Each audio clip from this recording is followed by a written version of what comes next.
Good morning. My name is Douglas Griffin. This is my Sunday school class. Today's October the 13th of 2024. We're in the book of Numbers. We're in Genesis, Exodus, Leviticus, Numbers, um, which ironically, well, I don't mean ironically, but was named because they were ready to move out. God had brought them out of the promised land. They were in the wilderness and they were ready to, we got to go now. We're going to go back to the promised land. And we're going to number how many people are here. And it's the only time that God wanted them to number because he didn't want them to lose track of anybody in the wilderness. So they're numbering people and they're ready to go. But apparently they weren't really ready to go because when God brought them to the brink of the promised land and they saw the giants, they believed that the giants were more powerful than God. So they chickened out. So God let that generation live for the next 40 years in the wilderness, provided for them. They ate, their clothes never wore out. They had church. They lived and loved and got married and had kids. But that generation that was 40 years old and above passed away. Moses was the last one. Moses was 80 when that started, so he's 120 now. And this new generation that was not born in Egypt, this new generation that was not married to Egypt, they were ready to go to the promised land. So now we're in book of Numbers, chapter 23. And the children of Israel, they wanted to go straight across. They're heading west into the promised land. But Edom, the people of Edom, and this is Esau's people, Abraham, Isaac, Jacob had a twin brother, Esau. His people said, no, you can't go through here. You have to go around. So they went around and they're on the brink of the promised land when this group of Moabites, led by Balak, sees them. The Moabites, they're descendants of Lot's kids. They're Lot's kids by his daughters. Abraham's nephew is Lot, right? And so again, they know they're cousins. Um, and ironically, even today, the people who are on the other side of the Jordan River, because that's what the children of Israel had to cross over to get into Israel, they're cousins. I mean, they're 15th cousins twice removed, but they're related. Anyway, uh, so but they saw them as the enemy, and they're like afraid. Balak was afraid. They're going to stay here and they're going to eat up all our resources. There's like 2 million of them. So he calls on Balaam to put a curse on them. And this lesson is called The Error of Balaam, part 5. So there's really 6 parts to this story of Balaam. Open recent, The Error of Balaam, part 5. Yes. So just remind us, in Jude chapter 1, verse 11, it says, woe to them. And these are the people who are rebellious. These are the people who go astray from the word. For it says, for they have gone in the way of Cain. They've run greedily in the error of Balaam for profit and have perished in the rebellion of Korah. And these are the 3 types of rebellions against God. Um, from people who were once with God, right? These are the 3 ways they get pulled away.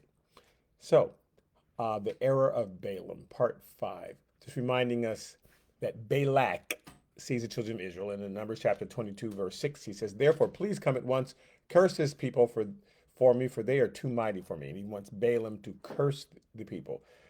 Balaam had no power to curse anybody. He had a prophetic gift, and God would show him in advance what was coming. And he would warn people, this is bad things about to happen, or God would show him a good thing that was coming, and he would say, oh, they're about to get blessed, and it would happen.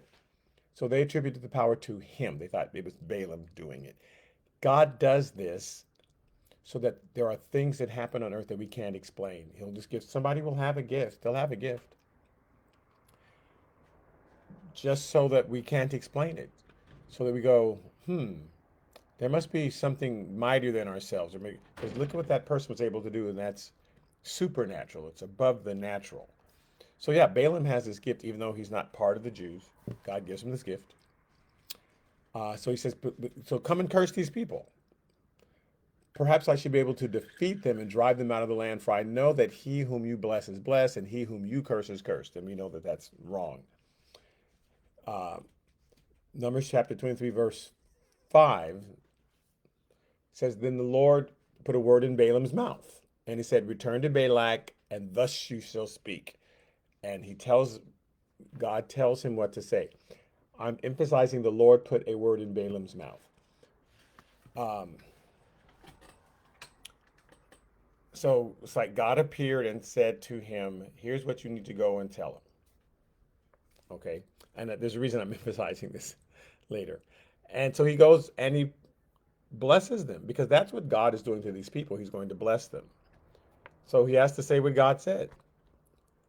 And he ends it by saying in Numbers chapter 23, verse 8, How shall I curse whom God is not cursed? How shall I denounce whom the Lord is not denounced? Meaning you can't put a curse on somebody if God hasn't cursed them.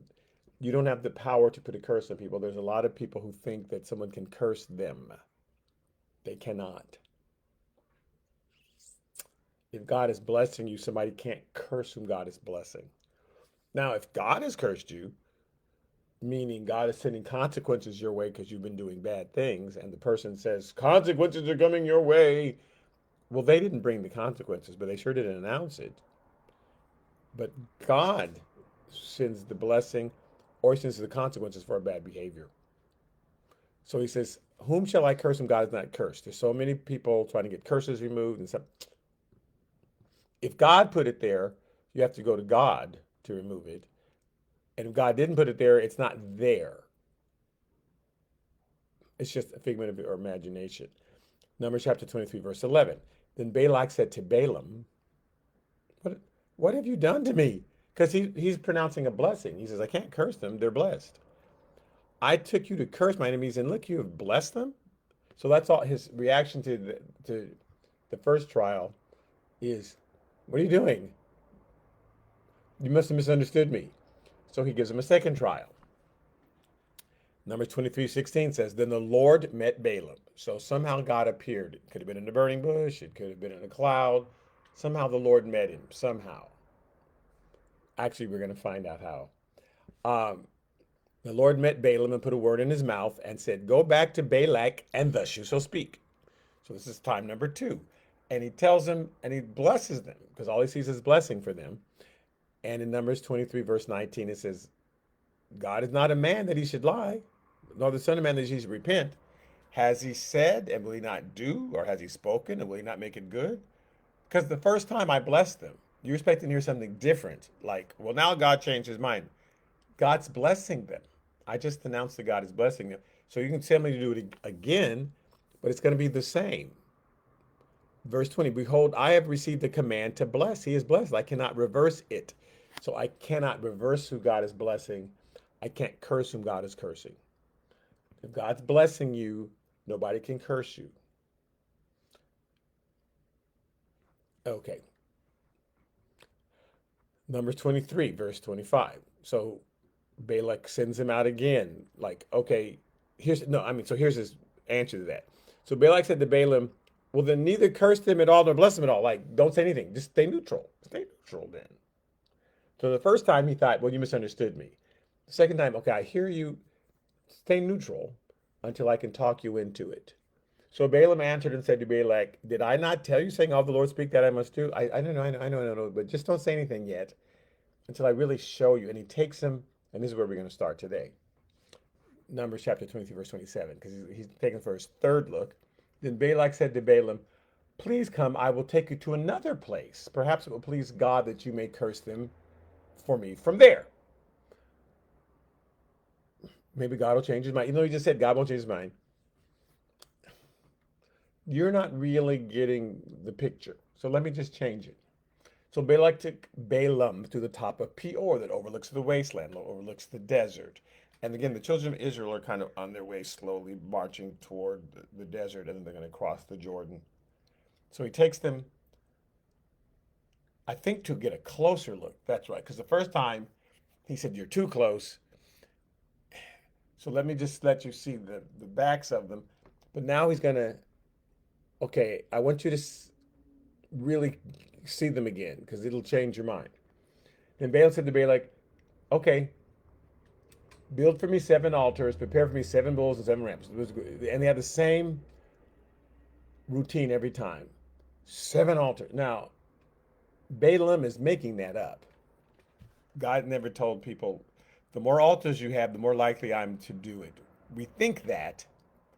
The longer you fast, the more you're going to talk me into it. If you only fast for, a day, I'm on the, but if you can fast for a month, you have convinced me.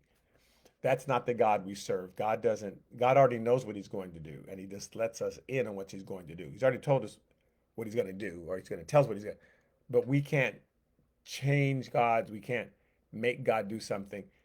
But here, put up 7 altars, because, that'll really please God. Okay. Verse 30, Balak did as Balaam had said and offered a bull and a ram on every altar, all 7 altars. God's just staring. Now, Numbers chapter 24, verse 1. Now, when Balaam saw that it pleased the Lord to bless Israel. So, when Balaam realized, you know what, the first time God blessed them, second time God blessed them, I really think God's going to bless these people, even though this guy wants me to curse them. And I could make so much money if I would just curse them because the guy will pay me if I curse them. It says, now when Balaam saw that it pleased the Lord to bless Israel, he did not go as at other times to seek to use sorcery, but he set his face toward the wilderness. Now, the other times, which they didn't tell us, but they're telling us now, he would do whatever he did. He would use sorcery. Now, God in his mercy showed up. The sorcery didn't make God show up. So if I don't know if he used the Ouija board or he threw dice or he checked his horse, whatever sorcery he did, God in his mercy showed up and said, go tell him this. But he said, this time I'm not going to use sorcery. And I'm only mentioning that because we can look back in our lives where we did stuff wrong and God was still just merciful to us. We can look back at all the things that, oh man, I thought I was being scriptural. That wasn't scriptural. Or I wouldn't even think about the Bible. I was just doing this and that. And God still saved my life. God still met me each time. God will still meet us because he's merciful, even though we're doing the wrong thing. Balaam was doing the wrong thing. And God was still merciful, gave them a message to deliver to Balak so Balak would know, don't attack them. I'm blessing them. It'll be a mistake for you to attack them. Now, how do we know he's doing the wrong thing? Because in Deuteronomy chapter 18, verse 10, God tells his people who he's going to use as an example. I'm going to give you all the rules, and then people will see that they work, and then they'll want to follow these rules. So, Deuteronomy 18:10, he says, there shall not be found among you anyone who makes his son or daughter pass through the fire, or one who practices witchcraft, or a soothsayer, or one who interprets omens, or a sorcerer. He's trying to cover all the different, say, well, I'm not really a sorcerer, I just tell the sooth. Or I just, I read omens, I toss the dice and I just read what it says. Or I, nah, don't do that. I want you to come to me. First of all, it doesn't work. So you're going to be making something up that won't be true. And you're also opening yourself up to demons whispering in your ear, stuff that's not true. Doesn't mean it's if you read your horoscope, a demon just jumps in your ear. I'm just saying you're opening yourself up to that sort of thing. He's warning them. And the best reason is just come to me. Uh, but the children of Israel had a problem with this. That's why in 2 Kings chapter 21, this is after they've reached the promised land and God has warned them, please don't do this. After Solomon has been king, after David has been king, David's wife Bathsheba had an idol that she worshipped. Solomon's daughter, not Solomon, Saul's daughter had an idol that in her bedroom. So many of the children of Israel had idols, had worshiped these other things. Even though they loved God, they were just so used to having these idols with them. That was part of what they'd been learning in Egypt for 200 years. And the deal is Jacob's wife, Rachel, stole her father's idols and all the other things that he worshipped when they fled from him. Laban came looking for his stuff and couldn't find it because she was sitting on top of it. She put it in her saddles bags, sat on her horse, and said, "Oh, I can't get down because it's that time of the month." He said, "Okay, you don't have to get down. I won't search you." But that's where she had them hid. Um, she was the mother of the children of Israel, right? She was the wife of Israel. So they saw their mother do these things, and so they did them. And when they went to Egypt and they saw the Egyptian doing these things, they just did them. People just, I didn't think anything of it. And it's like a Christian, and you're not going to hell if you read your horoscope. Not at all. God is merciful. But it's like Christians read the horoscope every day. It's like, okay. It's not a terrible thing, but it's not, God knows what's really going to happen. So, but certain things we just do out of habit. Just do it. Are people who, whatever we do, you carry your rabbit's foot. There's just stuff we just do without even thinking about it. Children of Israel were like that. Even though God said, "Don't worship the God," He said, "Well, He doesn't mean these." So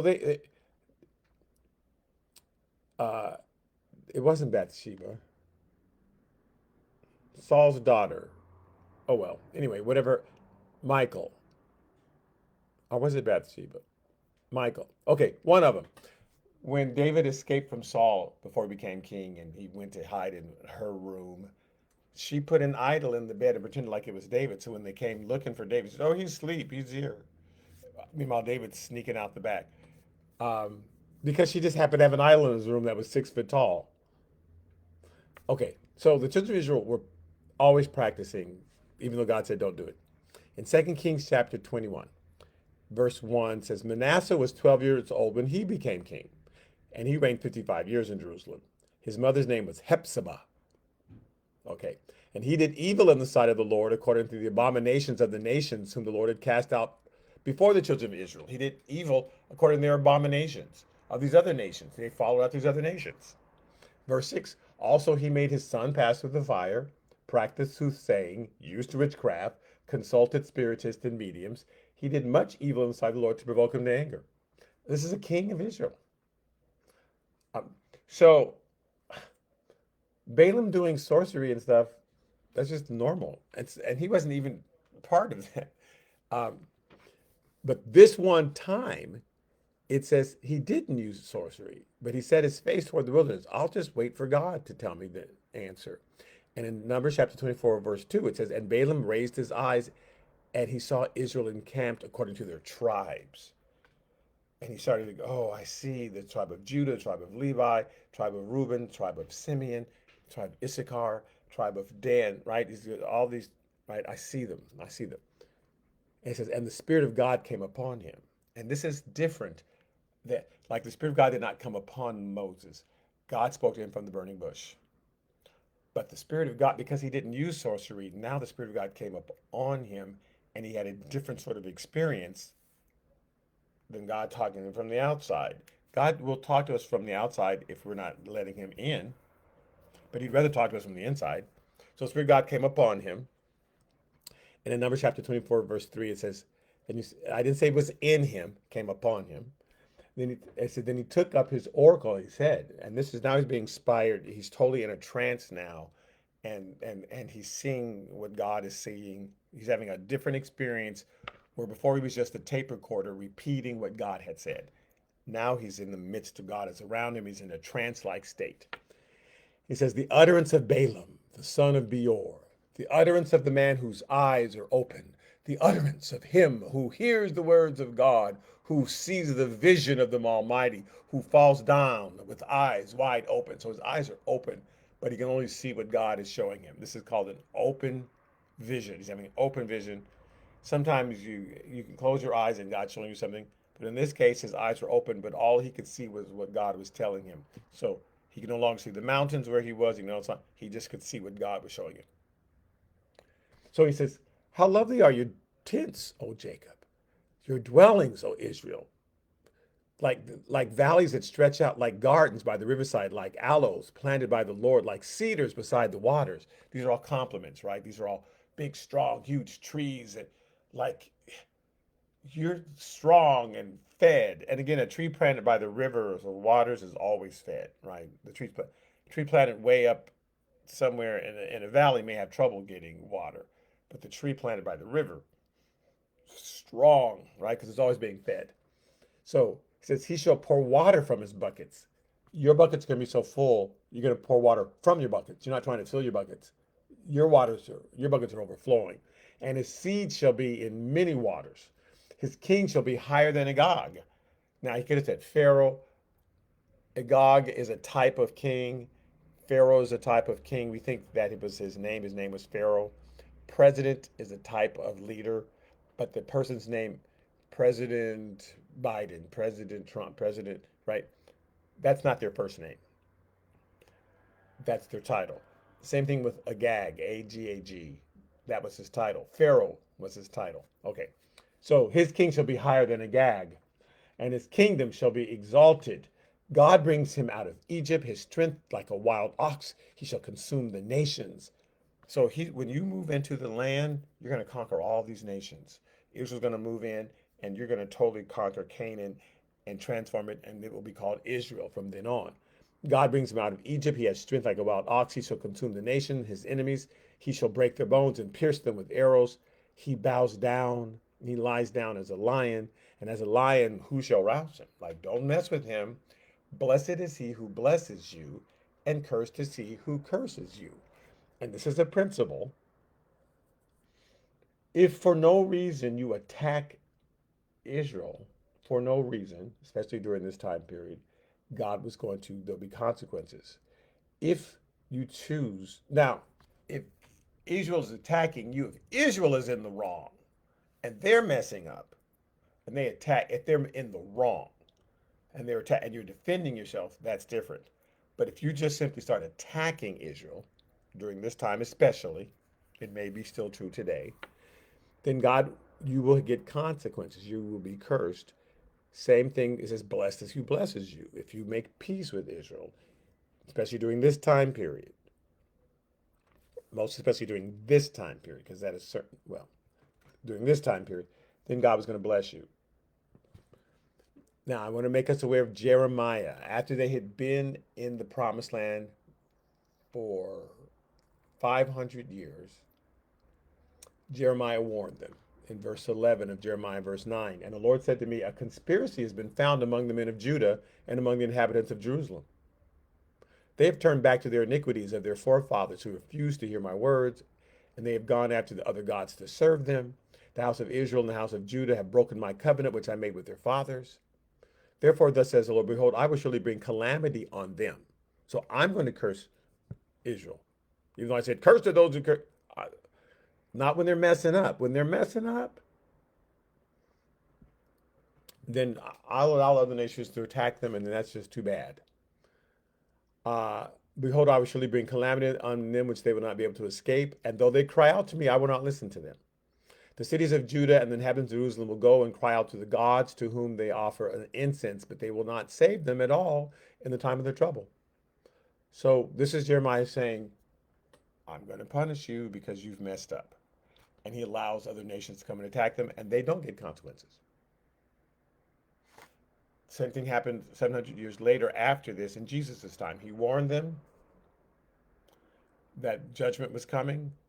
Sure enough, it did in 70 AD. They were attacked by Rome, and Rome grew to be this mighty empire. I mean, it was already mighty. It grew even mightier.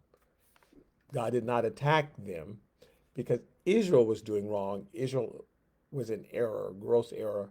And so what happened to them was fine. So the same rules still apply to Jerusalem if they're minding their business and you just attack them. God has to attack you because they're still his people, even though they're on timeout, right? They're still his people. So if you just attack them for no reason, then you suffer consequences. But if they're messing up, if Israel's doing wrong, other nations can attack them and God won't save Israel. He says that. So verse Numbers 24, verse 10.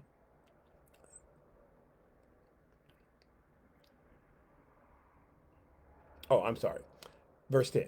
So it says, then Balak's anger was aroused against Balaam. Because again, he's blessing them again, but he's even in a vision, he's in a trance.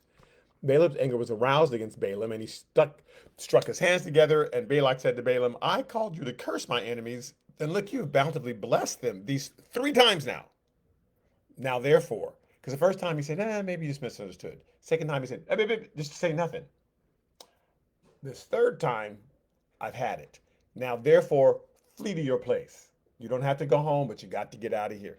Flee to your place. I said I would greatly honor you, but in fact, the Lord has kept you back from honor. So you thought I was going to pay you, but no, I'm not paying you. Now, Balaam's kind of frustrated because he was home minding his business. He was still expecting to get paid. I can't do what you want. I can only say what God said, but he was hoping God would change his mind. God didn't change his mind. And now Balaam's went through all this travel and did all this stuff. Balak said, I'm not paying you. So we'll see what happens next week. Thank you so much for listening in. Yes, I must go, but thank you for listening in. We will continue with the error of Balaam next week, because now that Balaam's finding out he's not going to get paid, things change. Okay. Some of you I'll see on Wednesday nights, where we're going through the book of Luke. All right, thanks. Bye-bye.